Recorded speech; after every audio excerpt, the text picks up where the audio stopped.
Do you want to be your favourite fast-talking, charismatic, magical bladesmith the Bard? Then do I have the build for you that will let you heal yourself up, throw around magic, deal blade damage, and take enemies out ASAP, as well as get a pretty good deal at the shops? Then do I have the build for you? This is my Bard build for Oblivion Remastered, so let's jump straight in with the character creator.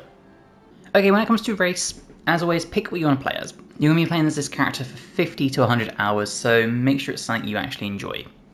If you don't care about that, and you do want a more min-max or optimal race, then we're going to start with the Breton. These are obviously the best sort of magic race in the game. So, if we check out the stats, 50 intelligence, 50 willpower, 50 magicka bonus. These guys are awesome, because when I think of Bard, I think of magic, I think of quick blades like daggers and short swords, and I think of like speechcraft. So 50 intelligence, 50 willpower, 40 personality, 50 luck, 50 magicka. The only downside is agility and speed for those quick nimble blades, 30s, so they are lacking.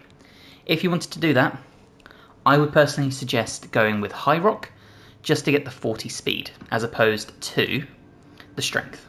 But again, choice is really yours because we're not really focused on strength with this build. Your next option, if you want another good race, is the Vardenfell Dark Elf. 40 intelligence, 30 willpower, so not amazing, but 50 speed, 40 intelligence, again, personality kind of lacking, 40 endurance though is really good.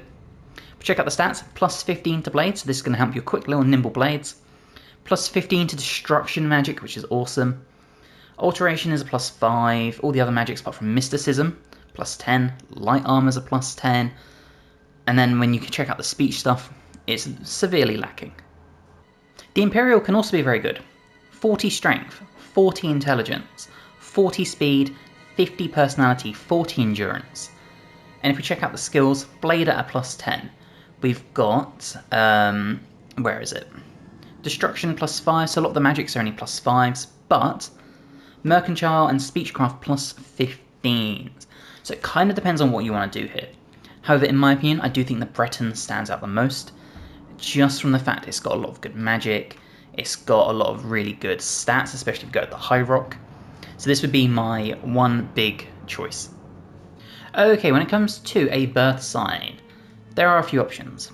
The Warrior can be pretty good, fortify endurance and strength. We don't really need strength though, but endurance is always nice. The Thief is really good. Fortify agility, this is your damage with smaller bladed weapons. Speed, again, like I said, quick and nimble. And luck. Luck is really good because it takes more points to level up than any other skill, so this can always be amazing. The Shadow can be really good to turn invisible, because what says Bard like just disappearing into the shadows all of a sudden? And invisibility for 60 seconds a day is really good early game, but I do think this drops off really quickly. The Lady is another really good option. Fortify willpower and endurance. Endurance is your health pool and how quick it regenerates. Willpower affects your magic. Again, really good options here. And the Lord. Shield increases your armor rating by 15 and resist magic. Increases magic resistance by 15%. So ideally, you want to be the Lord, the Lady, or the Thief. Now there's two ways you can do this. You could either double down on your key skills. So for example, we picked the Breton. So with the Breton, if we wanted to, we could double down on our magic and take something like the Mage to fortify our magicka even further. We could take the Lady to empower our willpower. Or let's say you took the Imperial, who's all about speechcraft. Then you could take the Thief and boost up your other stats that are lacking to balance everything out. Really is dealer's choice. It depends on what sort of playstyle you want to begin with. Do you want to go all in on a few stats, or do you want to spread yourself evenly? There's no really right or wrong answer in my opinion. Both work tremendously. But for me as a Breton, I would take the Thief. Let's fortify that agility and that luck. Now when it comes to class, we are going to pick our own one. So for this, obviously custom class, and you get to pick your specialization. Combat, magic, or stealth. Now the issue with this is that a lot of these skills, or a lot of the things we need with the Bard, actually tie into each other. So we're taking combat stuff, we're taking magic stuff, and we're taking stealth stuff. Bards are sort of like the jack of all trades, so they have so many skills going for them, and this game is so broken down into each different skill set that it's kind of hard to take everything you need, so we have to be very careful per se. I would personally take magic, and I'd go next. And then for this, I would take agility, so we're going to boost our damage with daggers, short swords and bows, as well as our fatigue. And I would take intelligence. These would be the two I pick. Obviously, you could also pick personality, because that's a big thing for bards. You could take willpower as well for your magic instead of agility. Again, dealer's choice, it depends what you want. Do you want to be more magic empowered? Do you want to be balanced? Do you want to be more swordish and have magic as a backup? You can't really go wrong. Now when it comes to your actual 7 major skills, we have a few options. We're going to take light armor to begin with. I don't think I've ever seen a bard wearing heavy armor, so light armor it is. We're also going to take speechcraft. Speechcraft is obviously really good. Bards are very charismatic, so speechcraft, we need this. There's also mercantile for better goods when buying or trading. This one though, hit or miss. We'll get back to that. When it comes to combat, we do want to take our bladed weapons. Obviously, bladed is going to affect our daggers and short swords, so this is what we really need. And what's really good about this, as you level it up, you'll actually do additional damage, not additional damage, you'll actually apply weakness to enemies with your heavy attacks, which will apply additional damage. And then we get to our magic. So the first one is obviously destruction. Destruction being a damage dealing type spells.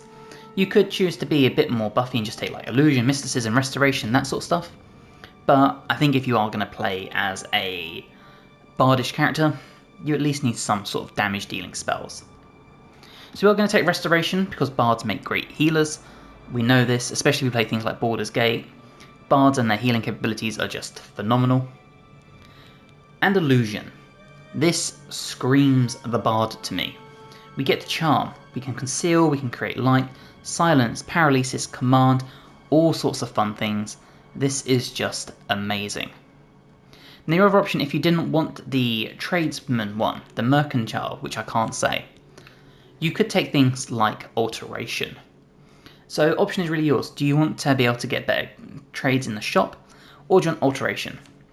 As much as this fits thematically, I actually don't think it's that needed. And I do think having the ability to breathe or walk on water, open locks, reduce encumbrance, shield yourself is way more important to a bard. So let's go over that again. We're going to be taking magic as our specialization, intelligence and agility as our favored attributes, and then for our skills, alteration magic, blade, destruction magic, illusion magic, light armor, restoration magic, and speechcraft. Now if we just go over these, when it comes to blade, the more you level this up, the more durable your weapons become. Your power attacks will apply weakness, and you get the chance to apply bleed, all really good stats. Obviously with your magics, the more you level this up, the higher level spells you can cast. When it comes to destruction magic, the spells themselves, the higher the spell, the more damage it does. This isn't affected by anything else. Same with restoration, you can cast greater healing spells, which can be very helpful. When it comes to light armor, the more you level this up, the slower your armor degrades. It will then provide no encumbrance, and then afterwards, exclusively light armor will protect you is greater. So the protection you gain from this, the more you level up, is even greater. It will last longer, it won't encumber you, really good stuff. And when it comes to speechcraft, as you can see here, deposition decreases more slowly over time when trying to persuade a character. You can rotate for free once when trying to persuade a character. Bribes cost less, deposition no longer decreases. So the more you use this, the more it levels up and provides even better stats as well. So I really hope you have enjoyed this Bard build. It's so good, you can throw around your snowballs, you can get your healing going, and you can throw around your weapons and deal some damage that way. So if you have, let me know in the comments below, and let me know what skills you would change, what other abilities, all that fun stuff. If you aren't already, please drop the episode a like and subscribe to the channel for more. It helps me tremendously. And I've got other guides for things like Path of Exile, Dragon Age, Oblivion Remastered, Baldur's Gate, all the amazing RPGs you could ever need. And hopefully, I'll see you in the next one. Bye guys.